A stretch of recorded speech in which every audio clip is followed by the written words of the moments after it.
Hi and welcome to this week's video. If you're new here, my name is Camille. I lived abroad for 4 years working in Seoul, South Korea. I am home now and I like to talk about both on the internet, and I also need a new intro. So please someone put me out of my misery and help me come up with a new intro. If you were here last week, not only do you recognize this outfit, but I talked about 5 or 6 work culture differences between South Korea and Canada, or North America in general.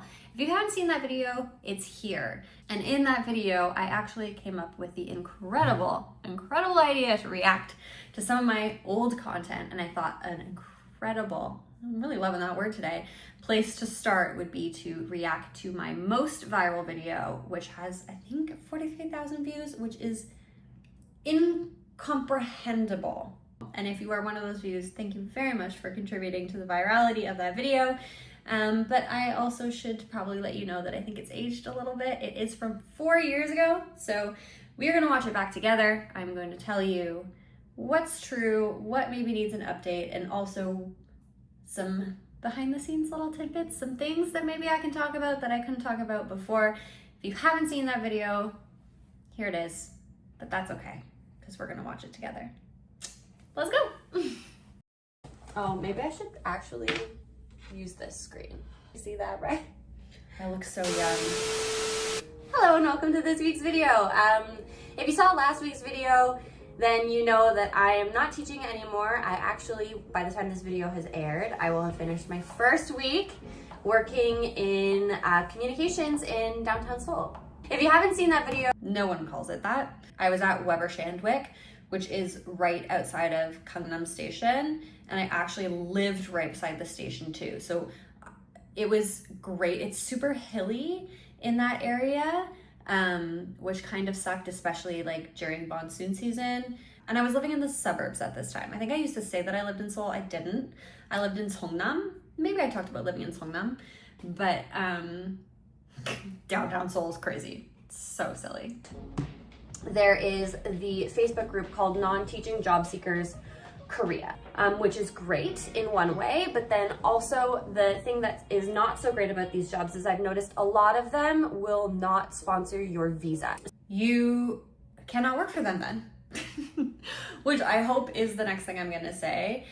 Anyone who has an F-class visa, then you sure can go on this Facebook group, but the salaries were really small. The jobs sounded like they sucked.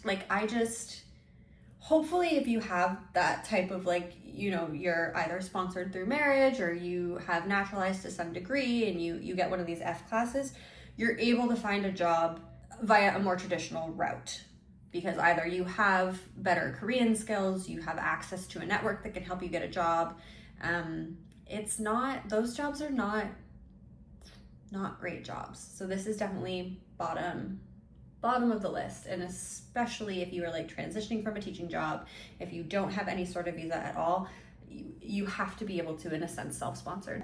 I wasn't really finding anything that was suitable for me because I would need visa sponsorship, and jobs with visa sponsorship I found are more rare on this Facebook group.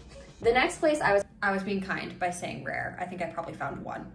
They are not there. So if you don't have that, I wouldn't waste your time. Kind of poking around, which felt more natural to me because this is how I found jobs at home, was poking around on LinkedIn. My sort of relevant expertise is working in communications, and a lot of the communications roles for English speakers in Korea are going to be writing content. So I think this is good to call out. Saying that my experience is communications based is a really broad bucket. What I actually did was advertising. I was not going to find an advertising job in Korea because I do not understand the Korean consumer in the way that a Korean would. So by taking that advertising experience and saying, okay, what's the bigger bucket that sits in and what's the bigger bucket that sits in? So coming up to communications opened up the types of jobs that I was able to see if that was my primary filter. If I was going on LinkedIn and I was looking for advertising jobs in Korea, I would be having a much more difficult time. I'm gonna use teaching as an example. Let's say that you studied ECE, early childhood education. If you're going and you're only looking for teaching jobs for kindergarten and primary, that's gonna limit your scope. You could take a step back from that and say, okay, So it's not just ECE, the bigger bucket there is like teaching, and the bigger bucket there is education. And that ultimately would open up you to potentially writing English language textbooks, which is a job that a lot of teachers who sometimes transition would do. It's like a version of content writing, which is what I ultimately ended up doing. But because you're viewing your experience from a more industry, or sometimes they're called verticals, like a higher order career type, you can open up more opportunity. You got to think bigger, think about transferable skills, and that will open up the number of opportunities that you're finding. And what was really great about LinkedIn, and was like really like sounds weird, but like sexy about LinkedIn, was like big, I can't wait to hear what this is.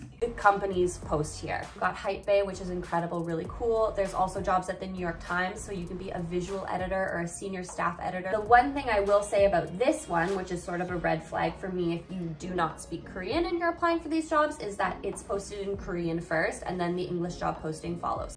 Those big organizations, if they wanted a foreigner in that role, they are more likely to move someone. They're going to try to relocate someone, because oftentimes these big organizations have like internal posting boards too. And especially now, it's like so interesting and cool to want to live in Korea that you are likely like competing with foreigners that already work for that business, and they're just going to move them.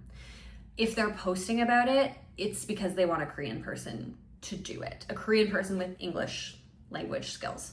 So while these jobs are super cool and sexy, apparently, according to me, if they're interested in hiring a foreigner and they're big organizations like this, that's what they're gonna do, but from within. Was to People and Job, which looks like this. And don't be scared, because yes, all of those postings are in Korean. What I'll find is that a lot of the times as I'm clicking through jobs, because it opens a new tab, that page is not translated, and if that posting is in English, then it's a pretty good sense that I can apply for that job with a low level or no Korean. If you are not a good Korean speaker, it is not the end of the road. But, and I think I say it, do not apply with a Korean resume. Do not apply to postings entirely in Korean. The hiring process is such a small part of the overall, like, you are signing up to work at this organization. Like, it signifies the struggle. Like, think about how hard it is for you to apply to that job, and then you want to go in and you want your life to be that hard every single day. No. And chances are, they're not going to want you to struggle like that either. They're not going to want to hire someone that has such a hard time. So if you have beginner level Korean, first of all, you need to commit to learn Korean. And second of all, just apply to jobs that are accessible to you. Sometimes the words might get mixed and matched, but usually if you're looking for a job that requires like a lower level of Korean, they'll specify the requirements for both English and Korean. If they only specify an English requirement, it's likely because there's an expectation that because you're applying on a Korean site for a job in Korea, that you have, a reasonable level of Korean. I don't know why sometimes I sugarcoat things, but 100, like that, come on, that goes without thinking, right? The base assumption is that you're gonna be a proficient Korean speaker. So if they are not calling out a certain level of Korean fluency that they expect, it means fluent. That's bang on. You should definitely apply for a job even if it says that Korean language is preferred, because if they specifically put it in as a preference and not as a requirement, that means there's wiggle room on it. You're primed to learn Korean in this environment where everybody else speaks Korean. I have some thoughts and feelings about this. I do agree still with this that you are primed, but also it is not Korean language school.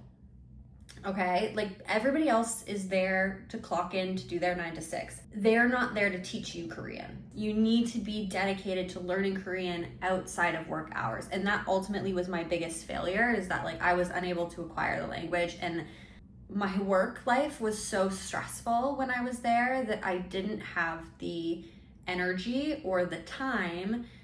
I kind of shot myself in the foot. I got this job and I was like, well, just by having this job, working in 100% Korean office, 98% Korean office, I'm studying, I'm going to finally get to a level of fluency. Did I improve? Absolutely. You can't be shoved into that environment and not improve, but like, it's your job. It's not Korean language school, so you have to be so dedicated. And if it says Korean language preferred and you are a beginner, that might not even cut it, if I'm going to be completely honest. Dicey. But you might as well apply, which is I think what I said, but be warned. You are earlier on in your career, like you've just graduated school and you only have sort of intern experience, my recommendation would be to specifically look for the roles where it says that Korean's not a requirement, because I can't believe I said that, because if you are only an intern, you're not going to be eligible for the visa that you need to work. So that is not great advice. I think I was probably trying to be compassionate and try to give everyone something, but I own that was not good advice, because I don't believe you would meet the requirement. So you would come up with other issues in getting that role that are unrelated to the role itself. So I apologize, bad advice. Even though they mark it as a preference, your experience will have to outweigh that gap, because at the end of the day, it is a gap. Like you want to live and work in Seoul and you don't speak Korean, that's a deficit, which is where experience helps. And also when you apply for the visa, unless you have a master's degree for the E7 visa, you do require work experience in the field. So just something to keep in mind when you're looking at these jobs. Something that I didn't talk about, and I guess I did, maybe it wasn't bad advice because I did qualify it at the end, but you are interested in living and working in Korea. I'm sure you've seen content about like what it is like going to the immigration office. They are so like, it has to be like the exact same title. It has to, like, everything has to match. It has to be really like apples and apples for them to validate that you have relevant working experience. And it will also 100% depend on who is processing your visa. And like, I hate to say that, but I am not the only one that says it. More often than not, they are going to be very critical of that work experience being immediately applicable to the job you are applying for. A big tip for anybody looking for a job anywhere in the world is that your cover letter should basically be a copy of the job posting. So this is also interesting because obviously now the job market has really changed with the way that we are now having to deal with AI, and I think it's called ATS, like the way that these resumes are getting evaluated before they ever meet a person. I would amend this advice to say, not only does your cover letter need to match the job description, meaning it's got to lift keywords, the same thing is true for your resume. Like, even I would say go as so far to change your title. If there's a job that you really, really want and it's just like a labeling thing, like the difference between being an account manager versus a digital account manager, if it's accurate and it represents the work, then change your title on your resume. The change I made, like in terms of my resume, that would be different than what I did at home in North America, is like I got a picture on there, which I know is strange. Practice in North America for sure. I'm pretty sure it's like illegal to ask for pictures in North America, but it is not here. So put your picture on your resume. I did absolutely include my teaching. I don't know if that's true anymore. I don't know if I would put it on there without being asked. Sometimes you are asked for it, sometimes you are not. I would also say, if you are gonna put it on there, go and get a professional Korean headshot. I had my teaching headshot on there, which was like good enough, but it's not like the usual format. Like the usual format, it kind of looks like a passport photo. It's like on white. So if you're gonna do that, I would go get it done in that sort of style, as opposed to just putting any picture of yourself. Experience, even though it doesn't seem directly related to working in communications. I don't want to show a gap in my resume because that looks worse than working in a job that's not immediately in the same field. B, I want to demonstrate that I have worked in Korea and that I have lived here for some time. That should have been point number one. That should have been point number one. A gap you can explain away, but 100%, if you are currently teaching, put it on there, because it shows that you understand to some degree, even though they are very, very different. But put it on there. And I did have a couple of different interviews. Some were panel based, so I was interviewed by 4 or 5 different people that I would be collaboratively working with. And others were from the get, one-on-one interviews. I would love to ask, like, why me? I know for sure at my second job, because I was kind of headhunted for it, that it was largely due to the profile that I already had and my ability to make content about Korean culture that resonated globally, like, for sure. That's why I got my, and then I had applicable experience, but that's why I got my second job. But I would love to ask my boss at my first job who else she was interviewing and like what it was like and why me? Why my little kindergarten teaching ass? I should ask her. It was never assumed that I spoke Korean, and everybody asked me. You know, the best way to answer that, obviously, to answer any interview question, is to be completely honest. And so I told them exactly what I'll tell you now, which is that I am not confident in my Korean ability.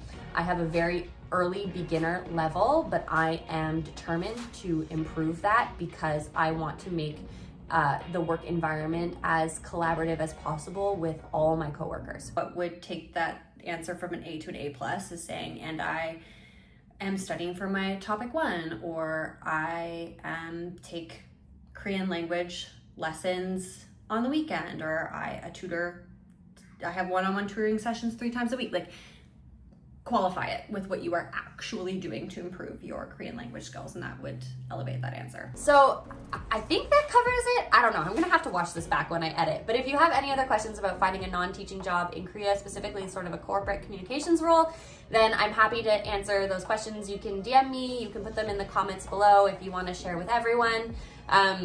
For privacy, safety, concerns, reasons, yada, yada, I'm not going to share where I work or what I make. Weber Shandwick. That's where I work. That was the job I got. That's crazy. I look so young in that video, but it was very interesting to watch back. I do think there's a lot of things that are good in that video that still sort of stand the test of time. If you did enjoy this video, please don't forget to like, comment, and subscribe. It helps me a lot. And also drop down in the comments if there's another video that you want me to react to. I don't know, maybe one of my dating videos. I gotta see what else went viral. I literally don't think anything else did. I think this is the only video that has a lot of organic success.